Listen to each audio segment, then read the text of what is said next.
안녕하십니까? 삶의 질 의학, 그 중에서도 발기부전의 수술적 치료를 주로 진료하고 있는 비뇨기과 전문의 박성훈입니다.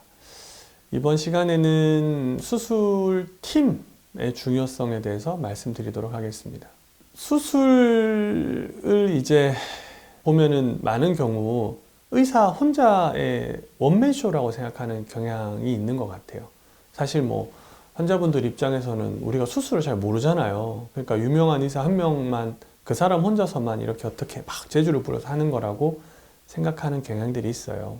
물론 의사가 혼자서 하는 수술들도 있겠지만 가령 전립선 내시경 수술 같은 경우 의사가 혼자 할 수밖에 없거든요. 그건 팀이 아니에요. 자기 혼자 북치고 장구치고 다 하는 거지.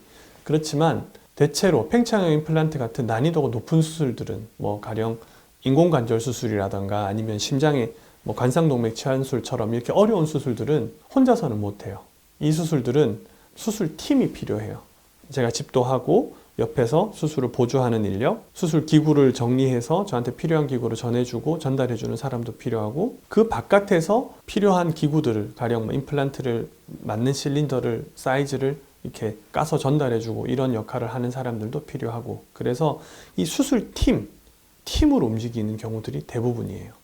예전에 로봇 전립선암 수술, 그러니까 우리가 다빈치라 그러죠. 그 로봇 전립선암 수술이 처음 시작됐을 때 닥터 비풀 파텔이라는 미국 의사가 있었어요. 그분이 이제 전 세계에서 로봇 전립선암 수술을 초반에 가장 많이 하고 가장 잘한다라고 알려진 사람인데, 그러다 보니까 이분이 전 세계에 있는 병원들로 초청을 받아서 전 세계를 이제 다니면서 로봇 수술 시연을 한 거예요.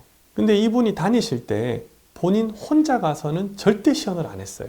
자기 전 팀이 다 같이 간 거예요. 항상 어디를 갈 때마다. 왜 그러냐? 가령 다른 나라에 있는 다른 수술실에 갔다고 하면 언어가 통한다고 하더라도 어떻게 잡아줘야 되고 뭘 건네줘야 되고 이걸 모르기 때문에, 과정을 모르기 때문에 굉장한 어려움을 겪을 수밖에 없어요. 숙련이 되지 않은 팀하고 수술을 진행하는 게 그만큼 어려워요. 제가 아무리 수술을 잘 알고 잘 할 수 있다고 하더라도 숙련된 팀하고 같이 움직이는 것만이 수술의 결과가 좋을 수 있는 중요한 요지 중에 하나예요. 서전은, 수술하는 의사는 완벽한 존재가 아니에요. 인간이기 때문에 그때 필요한 게 수술을 도와주는 어시스트라고 하죠. 어시스트 해주는 사람 혹은 내가 수술 같이 하는 팀들이 항상 서전을 수술하는 걸 과정을 보면서 사실은 감시하는 거가 필요해요. 제가 실수할까봐, 제가 놓칠까봐 그거를 같이 잡아줘야 돼요. 저도 역시 어시스트 하는 사람이 뭔가 놓칠 때 잡아주고, 스크럽 보는 간호사가 뭔가 놓치면 잡아주고, 끌어주고 밀어주고 당겨주고 하는 보완 간격이 유지될 때, 그때 수술이 정말 잘 돌아갈 수 있거든요. 팀으로. 그래서 한국에서 제가 보통 수술할 때는, 저희 팀이랑 같이 할 때는 거의 뭘 달라, 뭘 건네달라 이런 얘기를 안 해요. 왜? 눈빛만으로 알아요. 어느 정도 이때 뭐가 필요하고 이런 걸 알기 때문에 아주 부드럽게 진행이 돼요. 그리고 이 팀이 정말 가장 그 진가를 발휘할 때는 언제냐 하면 어려운 수술을 만났을 때예요. 숙련되지 않은 팀이면은 무슨 새로운 기구를 건네달라던가 아니면 특정 그 수술에 필요한 기구를 달라던가 이럴 때 굉장히 헤매게 돼요. 그 기구가 없는 경우들도 많고, 사실은 해외에는. 제가 같이 하는 수술팀은 그런 상황이 되면 뭘 해야 된다는 걸 착착착 알기 때문에 수술이 굉장히 부드럽게 진행이 되게 돼요. 그래서 이제 우리가 수술을 잘하는 의사들을 이야기할 때 미국에서는 트림 라인이 좋다라는 표현을 하거든요. 트림 라인이 좋다는 게 뭐냐면 수술의 소위 말하는 플로우, 진행 과정이 좋다, 이런 표현이라고 보셔야 돼요. 그러니까 아주 일사불란하게 왜 제작 공정이 진행되는 것처럼, 차가 만들어지는 것처럼 거침없이 쭉 이렇게 진행될 수 있는 그 트림 라인이 만들어져 있는 게 좋은데, 그 트림 라인이 만들어지려면은 팀으로만 이게 가능한 거예요. 그래서 수술팀이 바뀌지 않고 그 수술에 숙련될 수 있도록 장시간에 똑같은 수술을 계속 반복해서 우리가 같이 해보는 게, 말 그대로 손발을 맞추는 게 중요한 거죠. 그러다 보니까 이게 미국에 있는 병원들 같은 경우에 수술 결과가 일정하게 나오질 않아요. 대학병원들이 생각보다. 수술을 어시스트하는 의사들이 대체로 레지던트들이잖아요.